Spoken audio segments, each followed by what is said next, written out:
Minha irmã empurrou a cestinha de pão na direção do meu filho e disse, sem nem olhar para ele: "A gente não pediu nada pro Luca. Achei que você ia trazer alguma coisa de casa." Os filhos dela estavam devorando picanha com fritas, tomando refrigerante importado, enquanto o meu menino de 8 anos olhava para o pão dormido como se fosse a única opção que restava para ele naquele mundo. Meu pai deu risada. Minha mãe fingiu que não ouviu. E eu sorri. Sorri de um jeito que fez todo mundo naquela mesa parar de mastigar. Porque naquele momento, algo dentro de mim finalmente quebrou. Não foi um colapso. Foi uma decisão. O que aconteceu depois daquele jantar mudou tudo. Mudou a forma como eu via minha família. Mudou a forma como eu me via. E expôs verdades que a gente fingia não enxergar há mais de 30 anos. Mas antes de continuar, confere se você já está inscrito no canal e escreve nos comentários de onde você está assistindo esse vídeo. Porque eu sei que não sou a única que já precisou traçar uma linha com a própria família para proteger quem realmente importa. Quando as pessoas me perguntam como é minha família, eu costumo dizer que é complicada. É mais fácil do que explicar que cresci numa casa onde minha irmã mais velha, a Renata, era tratada como uma princesa de porcelana, enquanto eu era o móvel que ninguém notava até precisar de alguma coisa. Meus pais sempre disseram que a Renata era sensível, que precisava de mais atenção, mais cuidado, mais paciência. E eu? Eu era a forte. A que não dava trabalho. A que se virava sozinha. Lembro de uma vez, quando eu tinha uns 9 anos, que cheguei em casa chorando porque umas meninas tinham zombado do meu cabelo na escola. Minha mãe estava ocupada ajudando a Renata com um trabalho de artes. Ela olhou para mim por cima dos óculos e disse: "Fernanda, você é forte. Não deixa essas bobagens te abalarem." E voltou a recortar papel crepom. Naquele dia, eu aprendi que minhas lágrimas não valiam a mesma coisa que as da minha irmã. Hoje eu tenho 36 anos. Sou mãe solo do Luca, meu filho de 8 anos. Ele é um menino quieto, daqueles que observam tudo e falam pouco. Às vezes eu olho para ele e vejo tanto de mim que dói.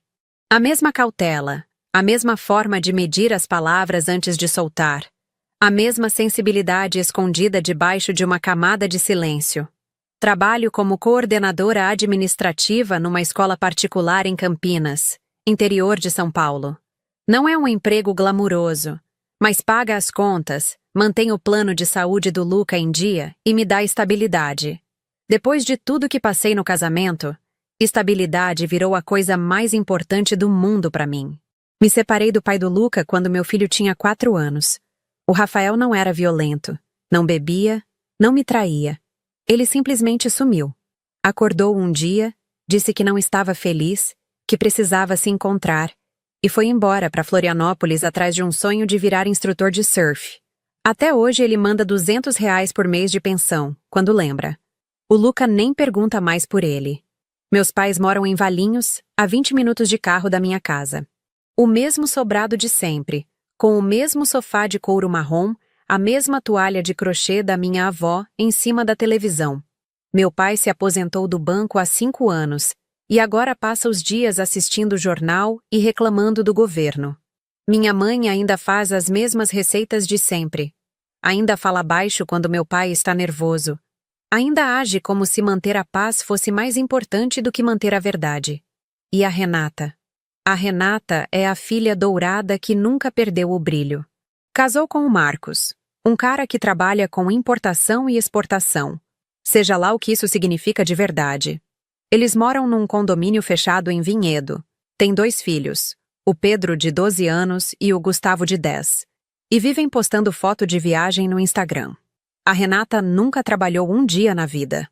Ela diz que cuida da casa e dos filhos. Mas eu sei que ela tem diarista 3 vezes por semana e motorista de aplicativo na conta do marido. O engraçado é que, apesar de toda essa vida de princesa, a Renata sempre precisou da minha ajuda. Quando o Marcos ficou sem trabalho por 6 meses, há 2 anos, fui eu que paguei a escola particular dos meninos para não perderem o ano. Quando a Renata precisou de um dinheiro para não sei qual procedimento estético, fui eu que emprestei. Quando ela brigou com o marido e ameaçou ir para um hotel, Foi na minha casa que ela ficou por 2 semanas, comendo minha comida e reclamando da vida. Eu nunca vi R$ 1 de volta. E o pior, meus pais acham isso normal. Para eles eu tenho obrigação de ajudar porque sou a forte, a estável, a que não precisa de nada. A Renata é frágil, coitada. A Renata sofre, coitada. A Renata tem nervoso, coitada. Por isso, quando minha mãe me ligou para falar do jantar de aniversário de 40 anos de casamento deles, eu quis acreditar que seria diferente. Quis acreditar que, pelo menos uma vez, a gente podia sentar numa mesa como uma família de verdade, sem hierarquias, sem preferências, sem aquela sensação de que eu estava sempre um degrau abaixo. A mensagem da minha mãe foi simples. Vai ser só a família, num restaurante bonito. O pai quer comemorar direito. Eu me ofereci para ajudar a organizar. Pesquisei restaurantes, achei uma churrascaria excelente em Campinas, com salão privativo e cardápio especial. Até encomendei uma montagem de fotos do casamento deles, com moldura de madeira de demolição, feita por uma artesã que eu sigo nas redes sociais. Gastei quase R$ 400 naquele presente. No dia do jantar, arrumei o Luca com a melhor roupa que ele tinha. Uma calça jeans escura, camisa polo azul marinho, tênis branco que eu tinha comprado no mês anterior. Ele estava lindo. Olhou para mim e perguntou: Mãe, vai ter sobremesa? Eu sorri e disse que ia ter tudo o que ele quisesse. Chegamos 5 minutos antes do horário combinado. O restaurante era exatamente como nas fotos. Iluminação baixa, mesas de madeira maciça, cheiro de carne assando na brasa. Parecia um lugar onde coisas boas aconteciam. A Renata já estava lá com o Marcos e os meninos. Os 2 garotos estavam grudados no celular, nem levantaram a cabeça quando a gente chegou. O Marcos acenou de longe com um copo de cerveja na mão. A Renata olhou para mim, sorriu daquele jeito dela, meio torto, meio superior, e disse: Ah, vocês vieram. Como se a minha presença fosse uma surpresa desagradável. Minha mãe me deu um abraço rápido, daqueles de quem está com a cabeça em outro lugar. Meu pai nem levantou. Estava ocupado lendo o cardápio como se fosse um documento importante. Ninguém olhou para o presente que eu trouxe. A sacola ficou do meu lado, invisível como eu sempre fui naquela família. Sentei o Luca do meu lado, ajudei ele a desdobrar o guardanapo. Mostrei o cardápio infantil. Pode escolher o que quiser, filho. Ele apontou para o filé com fritas, tímido, como se estivesse pedindo permissão para existir. Eu disse que era uma ótima escolha. Foi aí que aconteceu. O garçom veio anotar os pedidos. A Renata pediu picanha completa para os meninos dela, com acompanhamentos extras e refrigerante importado. O Marcos pediu costela. Meus pais pediram o rodízio completo. Quando o garçom olhou para mim, eu abri a boca para pedir, mas a Renata me interrompeu. Ela vai dividir com a gente. Não precisa pedir separado. E aí olhou para o Luca, empurrou a cestinha de pão que estava no centro da mesa e soltou aquela frase que eu nunca vou esquecer. A gente não pediu nada para o seu filho. Achei que você ia trazer alguma coisa de casa. Criança é enjoada mesmo, não ia comer nada aqui. Eu congelei. Por um segundo, achei que tinha ouvido errado. Mas aí meu pai deu risada e completou. Devia ter trazido uma marmitinha para ele. O Luca não disse nada. Só olhou para o pão como se fosse um castigo. Os ombros dele afundaram. E eu vi, naquele momento, minha própria infância refletida nos olhos do meu filho. A mesma invisibilidade, a mesma vergonha de existir. Olhei para minha mãe, esperando que ela dissesse alguma coisa. Qualquer coisa. Mas ela estava ocupada ajeitando o guardanapo no colo, fingindo que nada estava acontecendo. Era o que ela sempre fazia. Fingir. Ignorar. Manter a paz a qualquer custo. Mesmo que o custo fosse a dignidade da própria filha e do próprio neto. Alguma coisa dentro de mim mudou naquele segundo. Não foi raiva. Foi clareza. Uma clareza fria, cortante, que eu nunca tinha sentido antes. Era como se todos os anos de humilhação, todas as vezes que eu engoli o choro, todas as contas que eu paguei sem agradecimento, tudo tivesse se cristalizado numa única certeza. Eu não ia mais aceitar isso. Respirei fundo. Coloquei a mão no ombro do Luca e disse, com uma calma que me surpreendeu: Anotado. A Renata franziu a testa, confusa. Meu pai voltou a olhar para o cardápio. Minha mãe continuou fingindo. Mas o Luca me olhou. E nos olhos dele, eu vi que ele tinha entendido. Entendido que a mãe dele não ia mais abaixar a cabeça. Esperei o garçom voltar. Quando ele apareceu para confirmar os pedidos, eu levantei. A cadeira fez um barulho alto no piso de madeira. Todo mundo olhou. Por favor, eu disse com a voz firme. Cancela qualquer pedido que ainda não foi para a cozinha. E o que já saiu, coloca na conta do meu pai. É o aniversário de casamento dele, afinal. O silêncio que se instalou naquela mesa foi ensurdecedor. A Renata abriu a boca, mas não saiu nenhum som. Meu pai largou o cardápio. Minha mãe finalmente parou de fingir e me olhou com os olhos arregalados. E pro meu filho? Eu continuei, olhando direto pro garçom.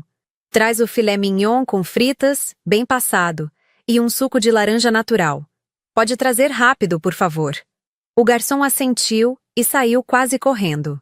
O Marcos pigarreou, claramente desconfortável. Isso era necessário, Fernanda? Eu me virei para ele, calma como água parada. Era sim. Ninguém mais falou nada por um longo tempo. O único som era o dos talheres batendo nos pratos das outras mesas. O murmúrio de conversas distantes. A música ambiente que parecia completamente deslocada daquele momento. A tia Sônia, irmã da minha mãe, chegou atrasada com o tio Valdir. Eles sentaram na ponta da mesa sem entender direito o clima pesado. A tia Sônia me olhou e sorriu. Daquele jeito que ela sempre teve de perceber as coisas sem precisar de explicação. Ela nunca gostou da forma como meus pais tratavam a situação entre mim e a Renata. Uma vez, num Natal, ela me puxou pro canto e disse: Sua mãe ama vocês duas, mas ela ama de jeitos diferentes. E isso não é justo. Naquela época, eu não entendi direito o que ela quis dizer. Agora eu entendia perfeitamente. O jantar seguiu arrastado, tenso, silencioso. Os filhos da Renata reclamaram que a comida estava demorando. Meu pai não disse mais uma palavra. Minha mãe tentava sorrir, mas o sorriso dela parecia rachado, prestes a desmoronar.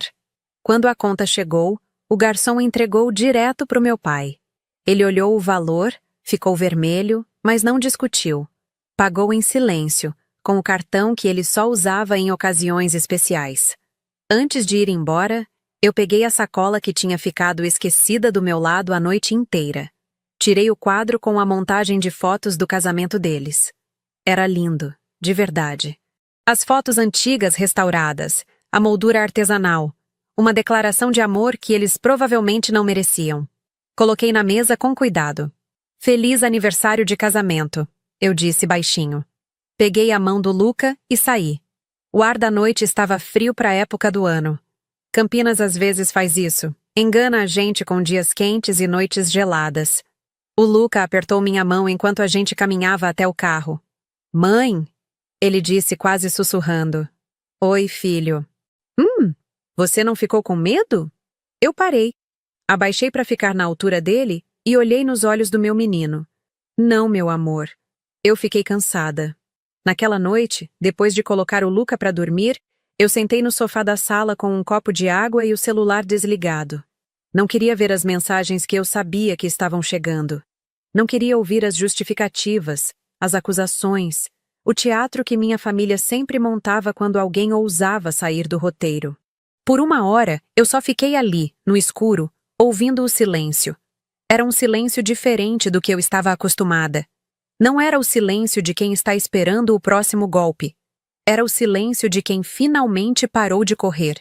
Quando eu finalmente liguei o celular, tinha 17 mensagens no grupo da família, 8 ligações perdidas da minha mãe, 3 da Renata e um áudio de 5 minutos do meu pai. Eu não abri nenhum. Só vi as notificações piscando na tela como pequenos alertas de incêndio. Fui dormir sem responder ninguém. Na manhã seguinte, acordei com o Luca me sacudindo de leve. Mãe, tem gente na porta. Olhei no relógio. 8h30 de um sábado. Quem batia na porta às 8h30 de um sábado? Meus pais. E a Renata. Eles não ligaram antes, não avisaram, não pediram permissão. Simplesmente apareceram. como sempre faziam quando queriam resolver as coisas do jeito deles. Meu pai estava segurando um envelope. Minha mãe tinha os lábios tão apertados que quase sumiam no rosto. A Renata estava de óculos escuros, mesmo com o céu nublado, e tinha os braços cruzados daquele jeito defensivo que ela usava quando sabia que estava errada, mas não ia admitir. "Podemos entrar?" Minha mãe perguntou, já empurrando a porta. Eu não respondi. Só dei um passo pro lado. O Luca estava no sofá, fingindo jogar videogame, mas eu sabia que ele estava prestando atenção em cada movimento. Ele já tinha visto cenas demais da família para não saber como essas coisas funcionavam. Meu pai colocou o envelope na bancada da cozinha com um baque seco. "Isso aqui é a conta do jantar. Você fez aquele showzinho, agora paga a sua parte." Eu me encostei na bancada, de braços cruzados, e olhei para o envelope sem tocar nele. Eu não concordei em dividir nada. Eu me ofereci para organizar o jantar. Vocês transformaram numa humilhação pública. A conta é de vocês. Você nos envergonhou na frente de todo mundo, minha mãe disse, a voz tremendo daquele jeito que ela usava quando queria parecer vítima. Tinha gente olhando, Fernanda. Gente de fora. E o Luca? Eu perguntei, sentindo o sangue esquentar. Ele também não é gente? Ou o constrangimento dele não conta porque ele não é filho da Renata? A Renata tirou os óculos e eu vi que os olhos dela estavam vermelhos. De raiva ou de choro, eu não sabia. Talvez os dois. Você sempre foi assim, ela disse, a voz carregada de veneno. Sempre fazendo drama, sempre querendo atenção. Por isso ninguém gosta de você, Fernanda. Você afasta as pessoas. Eu poderia ter gritado, poderia ter chorado. Poderia ter feito exatamente o que eles esperavam que eu fizesse. O que eu sempre fazia. Engolir, pedir desculpas, tentar consertar. Mas alguma coisa tinha mudado naquele jantar. Alguma coisa tinha finalmente quebrado de um jeito que não tinha conserto. Vocês querem falar de afastar pessoas? Eu disse com uma calma que me assustou. Então vamos falar. Vamos falar dos 12 mil reais que eu paguei de escola para os seus filhos quando o Marcos ficou desempregado. Vamos falar dos 3 mil que eu emprestei para você fazer aquela harmonização facial que você disse que ia devolver em 2 semanas. Vamos falar das 2 semanas que você morou aqui, comendo minha comida, usando minha energia, reclamando da sua vida e saiu sem nem agradecer. Minha mãe arregalou os olhos. Fernanda, isso é assunto entre vocês duas. Não precisa... Não, mãe. Precisa sim. Porque vocês acham normal eu sustentar os caprichos da Renata enquanto ela trata meu filho como se ele fosse invisível. E vocês riem. Vocês acham graça. Vocês acham que tá tudo bem porque eu sou forte. Eu aguento. Eu não preciso de nada. O silêncio que se seguiu foi pesado. Quase físico. Meu pai tinha o rosto vermelho, as veias do pescoço saltadas. Minha mãe parecia prestes a chorar. A Renata me olhava com um ódio que eu nunca tinha visto tão exposto. Foi nesse momento que o carro da tia Sônia parou na frente da minha casa. Eu tinha mandado uma mensagem para ela de manhã cedo, quando vi as notificações no celular. Só escrevi. Eles estão vindo para cá, preciso de reforço. Ela respondeu com um único emoji de coração e disse que estava a caminho. Quando a tia Sônia e o tio Valdir entraram, a dinâmica da sala mudou completamente. Minha mãe ficou tensa. Meu pai recuou um passo, e a Renata guardou os óculos escuros na bolsa, como se estivesse se preparando para uma batalha diferente. O que está acontecendo aqui? A tia Sônia perguntou, olhando ao redor. Nada que seja da sua conta. Meu pai respondeu, seco. Quando vocês vêm à casa da minha sobrinha exigir dinheiro e tratando ela como se fosse a vilã da história, vira da minha conta sim. A tia Sônia cruzou os braços. Eu ouvi a versão da Fernanda. Agora quero ouvir de vocês. É verdade que não pediram comida pro Luca e mandaram ele comer pão? Ninguém respondeu. É verdade? Ela repetiu. Minha mãe começou a gaguejar. Foi um mal-entendido, Sônia. A gente achou que o menino não ia querer comer nada. Criança é assim. Criança é assim? A tia Sônia interrompeu. Os filhos da Renata estavam comendo picanha. O Luca ficou olhando para a cesta de pão. Isso não é mal-entendido, Helena. Isso é crueldade. A Renata explodiu. Ah, para com esse drama. Ninguém maltratou ninguém. A Fernanda que resolveu fazer escândalo porque não sabe lidar com as coisas como adulta. Adulta? Eu repeti. Você quer falar de adulta? Você tem 39 anos e nunca trabalhou um dia na vida. Eu pago suas contas há anos e você nunca devolveu um centavo. E quando eu finalmente digo basta, eu que sou a problemática. A tia Sônia tirou uma pasta de dentro da bolsa. Eu reconheci na hora. Eram os documentos que eu tinha organizado meses antes, a pedido dela. Comprovantes de transferências bancárias, prints de conversas, recibos de pagamentos que eu tinha feito em nome da Renata. Isso aqui, a tia Sônia disse, colocando a pasta na mesa. São quase 20 mil reais que a Fernanda transferiu para você nos últimos 3 anos, Renata. Escola das crianças, procedimentos estéticos, contas de cartão, empréstimos que nunca foram pagos. Está tudo documentado. A Renata ficou pálida. Você guardou isso? Você ficou juntando prova contra mim? Eu guardei porque eu sabia que um dia você ia fingir que nunca aconteceu. Eu respondi. E adivinhe, estava certa. Minha mãe se virou para a tia Sônia, os olhos marejados. Por que você está fazendo isso, Sônia? Isso é assunto de família. Exatamente. E família não significa fingir que está tudo bem quando uma filha é tratada como banco e a outra é tratada como rainha. Vocês fizeram isso a vida inteira. A Fernanda era a forte, a que não precisava de nada, a que podia ser ignorada. E olha onde isso trouxe vocês. Numa sala de estar, num sábado de manhã, exigindo dinheiro de quem já deu demais. O tio Valdir, que tinha ficado calado até então, finalmente falou. Seu Antônio, a gente conhece o senhor há 40 anos. Eu respeito o senhor, mas o que aconteceu naquele jantar foi errado. E o senhor sabe disso. Meu pai não respondeu. Pela primeira vez na vida, eu vi meu pai sem palavras. O Luca apareceu na porta da sala, segurando o controle do videogame. Ele olhou para mim, depois para os avós, depois para a tia-avó. Mãe, tá tudo bem? Eu fui até ele, me abaixei e segurei as mãos dele. Tá sim, filho. Os adultos estão conversando. Daqui a pouco acaba. Ele assentiu e voltou pro quarto. Mas antes de sair, ele olhou pro meu pai e disse, com aquela sinceridade brutal que só criança tem. Vô, por que você riu de mim no restaurante? Meu pai não respondeu. Acho que era a primeira vez que o Luca falava diretamente com ele sobre qualquer coisa que importasse de verdade. O silêncio que ficou no ar depois daquela pergunta era o tipo de silêncio que desmascara, que expõe. Minha mãe tentou consertar, como sempre. Luca, meu amor, o vovô não estava rindo de você. Era só uma brincadeira.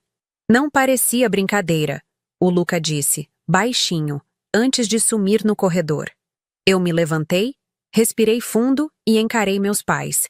Vocês ouviram. Do meu filho de 8 anos. A mesma coisa que eu sinto desde que me entendo por gente. A diferença é que ele teve coragem de falar. Eu passei 30 anos fingindo que não doía. A Renata bufou. Ah, para com esse vitimismo, Fernanda. Você sempre foi tratada igual. Igual? Eu quase ri. Quando você reprovou na faculdade, o papai pagou um curso particular para você recuperar. Quando eu passei em 2º lugar no vestibular da Unicamp, ninguém nem me deu parabéns. Quando você se casou, eles deram entrada num apartamento. Quando eu me casei, ganhei um jogo de panelas. Quando o Rafael me abandonou com um filho de 4 anos, vocês disseram que eu devia ter tentado mais. Quando o Marcos ficou desempregado, eu é que paguei a escola dos seus filhos. Isso é igual para você? Minha mãe começou a chorar. Aquele choro silencioso, de quem sabe que está errada, mas não consegue admitir. Meu pai continuava calado, olhando para algum ponto no chão.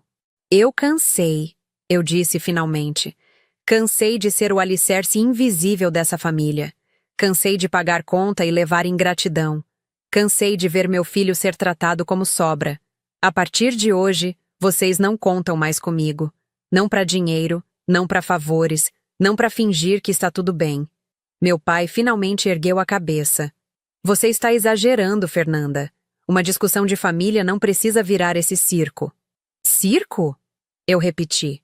Vocês aparecem na minha casa sem avisar, me acusam, exigem dinheiro. E eu que estou fazendo circo? Apontei para o envelope que ainda estava na bancada. Podem levar isso embora. Eu não vou pagar. A Renata deu um passo na minha direção. Você vai se arrepender disso, Fernanda. Você vai precisar da gente um dia e ninguém vai estar lá. Precisar de quê, Renata? De ser humilhada? De pagar suas contas? De ver meu filho ser tratado como invisível? Disso eu não preciso. Disso eu estou abrindo mão com o maior prazer. A tia Sônia se aproximou de mim e colocou a mão no meu ombro. Chega. Vocês já ouviram o que precisavam ouvir. Agora é hora de ir embora. Minha mãe ainda tentou dizer alguma coisa, mas a tia Sônia foi firme. Helena, você é minha irmã e eu te amo. Mas você errou. Vocês todos erraram. E a Fernanda não tem obrigação de continuar pagando pelos erros de vocês. Eles foram embora em silêncio. Meu pai primeiro, sem olhar para trás. Minha mãe foi atrás, secando os olhos com as costas da mão. A Renata saiu por último, batendo a porta com força suficiente para fazer a moldura tremer. Quando o barulho do carro deles sumiu na rua, eu sentei no sofá e deixei o ar sair dos pulmões de uma vez. A tia Sônia sentou do meu lado e ficou em silêncio comigo. Você fez a coisa certa, ela disse depois de um tempo. Eu sei, eu respondi. Mas por que a coisa certa dói tanto? Os dias seguintes foram estranhamente calmos. Nenhuma mensagem dos meus pais, nenhuma ligação da Renata, nenhum drama novo. O grupo da família no aplicativo de mensagens ficou silencioso pela primeira vez em anos. Era como se todos estivessem esperando para ver quem ia ceder primeiro. Eu não ia ser essa pessoa. Não dessa vez. Numa quarta-feira à noite, uma semana depois da discussão, meu celular tocou. Número desconhecido. Eu atendi por reflexo, pensando que podia ser da escola do Luca. Boa noite. Aqui é do Conselho Tutelar de Campinas. Estamos ligando porque recebemos uma denúncia anônima sobre o menor Luca Moreira Santana. Gostaríamos de agendar uma visita para amanhã, se possível. O chão sumiu debaixo dos meus pés. Denúncia? Eu repeti, a voz saindo estranha. Denúncia de quê? Não posso dar detalhes por telefone, senhora. É procedimento padrão. Precisamos fazer uma visita domiciliar para verificar as condições do menor. A senhora estará disponível amanhã às 10 horas? Eu disse que sim. Desliguei o telefone e fiquei parada no meio da sala, com o coração batendo tão forte que eu podia ouvir o sangue nos ouvidos. Não precisava ser detetive para saber de onde tinha vindo aquela denúncia. Passei a noite inteira acordada. Limpei a casa de cima a baixo. Organizei o quarto do Luca, conferi a geladeira, os armários, tudo. Eu sabia que não tinha nada de errado, que meu filho era bem cuidado, bem alimentado, amado. Mas a ansiedade não obedece à lógica. A ansiedade te faz duvidar de tudo. Na manhã seguinte, 2 mulheres chegaram pontualmente às 10. Eram profissionais, educadas, gentis até. Olharam a casa, conversaram com o Luca, fizeram perguntas sobre a rotina dele, a escola, a alimentação. Ele respondeu tudo com aquela calma dele, mostrando os desenhos na geladeira, os livros na estante, o cantinho onde ele fazia a lição. Antes de ir embora, uma delas me puxou para o lado e disse, baixinho, a senhora pode ficar tranquila. Está tudo em ordem. A gente vê muitos casos por dia, e esse claramente foi, como posso dizer, uma denúncia motivada por outras razões. Vocês sabem quem denunciou? Eu perguntei. Ela balançou a cabeça. É anônimo. Mas a senhora não seria a primeira mãe que recebe esse tipo de visita depois de um desentendimento familiar. Infelizmente, algumas pessoas usam o sistema para se vingar. Quando elas foram embora, eu sentei no sofá e chorei. Não de tristeza, mas de raiva. Uma raiva limpa, pura, que queimava por dentro como álcool em ferida aberta. Minha própria família tinha tentado me tirar meu filho. Tinham ligado para o conselho tutelar, inventado alguma história, tentado destruir a única coisa boa que eu tinha na vida. Liguei para a tia Sônia e contei tudo. Ela ficou em silêncio por um momento, depois disse, Fernanda, isso não pode ficar assim. Você precisa se proteger legalmente. Ela me passou o contato de uma advogada, amiga dela de muitos anos, especializada em direito de família. O nome era Doutora Beatriz. Marquei uma consulta para o dia seguinte. A doutora Beatriz era uma mulher de uns 50 anos, cabelo grisalho preso num coque, óculos de armação vermelha, olhar afiado. Ela me ouviu contar tudo sem interromper uma vez. Quando terminei, ela cruzou as mãos sobre a mesa e disse: "Você tem provas de tudo isso? As transferências, as mensagens, o histórico?" "Tenho", eu disse. "Guardei tudo." "Ótimo. Vamos fazer o seguinte. Primeiro, um pedido formal de medida protetiva de urgência, afastando seus pais e sua irmã de qualquer contato com você e com o Luca. Segundo, uma notificação extrajudicial por assédio e denúncia caluniosa. Se eles tentarem qualquer coisa de novo, a gente entra com processo criminal." Eu assinei tudo o que ela pediu. Saí do escritório dela me sentindo mais leve do que em anos. 3 dias depois, meus pais e a Renata receberam as notificações. Eu soube porque minha mãe me mandou uma mensagem desesperada. "Fernanda, pelo amor de Deus, o que você está fazendo? Somos sua família." Eu respondi: "Família não faz denúncia falsa para o conselho tutelar. Família não tenta tirar filho de mãe. Vocês perderam o direito de usar essa palavra." Bloqueei o número dela. E o da Renata. E o do meu pai. Nas semanas seguintes, aprendi o que significava silêncio de verdade. Não o silêncio tenso de quem está esperando a próxima briga, mas o silêncio pacífico de quem finalmente parou de carregar um peso que não era seu. O Luca percebeu a diferença. Numa noite, enquanto a gente jantava, ele olhou para mim e disse: "Mãe, a casa tá mais leve." Eu sorri. "Tá sim, filho. Bem mais leve." Uma semana depois da notificação, recebi uma mensagem do Marcos, o marido da Renata. Era um print de uma transferência bancária. R$ 6.000. E uma única frase: "Metade do que vocês pagaram de escola. O resto vem mês que vem." Eu fiquei olhando para o celular sem saber o que sentir. Não era um pedido de desculpas. Não era uma reconciliação. Era só dinheiro. Mas de alguma forma, era também um reconhecimento. Uma admissão silenciosa de que eu tinha razão. 2 dias depois, outra mensagem dele: "A Renata e eu estamos nos separando. Não aguento mais essa família." Eu não respondi. Não era da minha conta. Mas confesso que senti uma pontada de satisfação mesquinha que eu não me orgulho. Ou talvez me orgulhe um pouco. A tia Sônia me ligou no final de semana para contar as fofocas. Aparentemente, meus pais estavam arrasados. Minha mãe não saía de casa.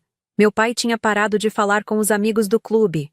A Renata estava morando de volta com eles, porque o Marcos tinha pedido para ela sair do apartamento. "Eles estão contando para todo mundo que você é ingrata", a tia Sônia disse. "Que você abandonou a família por causa de uma bobagem." "E o que as pessoas estão dizendo?" Eu perguntei. "A maioria está fingindo que acredita. Mas quem conhece a história de verdade sabe quem é quem nessa situação." 2 meses se passaram. A vida foi voltando a um ritmo normal, ou melhor, a um ritmo novo. Sem os domingos obrigatórios na casa dos meus pais, sem as mensagens pedindo favor, sem o peso constante de ser responsável por pessoas que nunca foram responsáveis por mim. Eu e o Luca criamos novas tradições. Todo sábado de manhã, a gente ia numa padaria perto de casa tomar café e comer pão de queijo. Ele me contava sobre os jogos que estava jogando, os amigos da escola, os sonhos que tinha durante a semana. Eram conversas simples, mas preciosas. Num desses sábados, ele me perguntou: "Mãe, a gente nunca mais vai ver a vovó e o vovô?" Eu respirei fundo. Era uma pergunta que eu sabia que viria, mais cedo ou mais tarde. "Olha, filho, a vovó e o vovô fizeram umas coisas que machucaram a gente. Lembra do jantar no restaurante?" Ele assentiu, os olhos baixos. "Então, eles não pediram desculpas. E fizeram outras coisas depois que também não foram legais. Por isso, a mamãe decidiu que a gente precisa de um tempo longe deles. Não significa que é para sempre. Significa que agora a gente precisa se cuidar primeiro." Ele ficou em silêncio por um momento, processando. Depois disse: Tipo, quando a gente se machuca e precisa deixar o machucado sarar antes de voltar a brincar? Eu sorri, impressionada com a sabedoria simples dele. Exatamente assim, meu amor. Exatamente assim. No final daquele mês, eu fiz uma coisa que vinha adiando há anos. Atualizei meu testamento. Nomeei a tia Sônia e o tio Valdir como guardiões legais do Luca, caso alguma coisa acontecesse comigo. Retirei meus pais e a Renata de qualquer documento, qualquer benefício, qualquer direito. Era estranho pensar nessas coisas, mas me dava paz. Paz de saber que, acontecesse o que acontecesse, meu filho estaria protegido de pessoas que já tinham mostrado quem eram. 3 meses depois do jantar que mudou tudo, eu encontrei minha mãe por acaso no supermercado. Era uma terça-feira à tarde. Eu tinha saído mais cedo do trabalho para fazer compras antes de buscar o Luca na escola. Ela estava na seção de frutas, comparando preços de maçãs como se fosse a decisão mais importante do mundo. Quando me viu, congelou. Por um segundo achei que ela ia fingir que não tinha me reconhecido e ir embora. Mas ela não foi. Fernanda, ela disse, a voz pequena. Mãe. A gente ficou ali, parada entre as maçãs e as bananas, sem saber o que dizer. Era absurdo, de certa forma. 36 anos de história. E a gente não conseguia trocar mais do que monossílabos numa feira. Como você está? Ela perguntou finalmente. Bem, trabalhando, cuidando do Luca. A vida normal. Ela assentiu, os olhos marejados. Eu sinto falta de vocês. Eu poderia ter dito muita coisa naquele momento. Poderia ter jogado na cara dela todas as mágoas, todos os anos de negligência, tudo que ela deixou acontecer sem nunca me defender. Mas olhando para ela ali, pequena e envelhecida entre as prateleiras do supermercado, eu não senti raiva, senti pena. Mãe, sentir falta não é a mesma coisa que reconhecer o erro. Eu disse com calma. Você sabe o que aconteceu. Você sabe que foi errado. Enquanto você não conseguir admitir isso, não tem como a gente voltar a se falar. Ela abriu a boca para responder, mas eu continuei. E não foi só o jantar, foi a vida inteira. Foi 30 anos sendo a filha que não precisava de nada, a filha que podia ser ignorada, a filha que servia para pagar conta e resolver problema. Isso não se conserta com sinto falta. Isso se conserta com mudança de verdade. Minha mãe ficou em silêncio por um longo tempo. As lágrimas escorriam pelo rosto dela. Mas ela não tentou se defender. Não tentou justificar. Talvez fosse a primeira vez na vida que ela realmente ouvia o que eu estava dizendo. Eu não sei como consertar, ela disse finalmente. Eu não sei nem por onde começar. Começa admitindo. Para você mesma primeiro. Depois para o papai, para Renata. Depois, talvez, a gente possa conversar. Ela assentiu, secando os olhos com as costas da mão. Você está certa, Fernanda. Você sempre esteve certa. Eu só não queria ver. Eu sei, mãe. Mas não ver não faz desaparecer. Eu peguei minhas compras e fui embora. Não olhei para trás.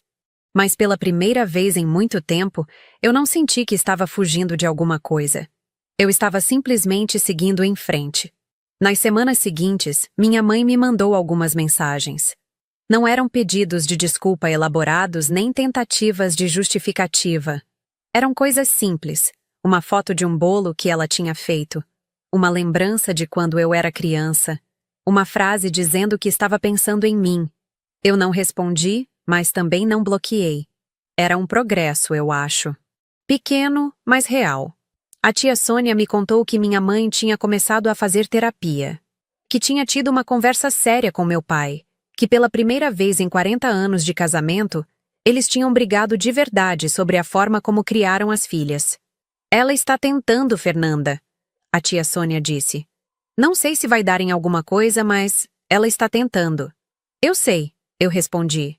Mas tentar não é o mesmo que conseguir. Vou esperar para ver. O primeiro Natal sem minha família foi estranho. Estranho no sentido de diferente, não de ruim.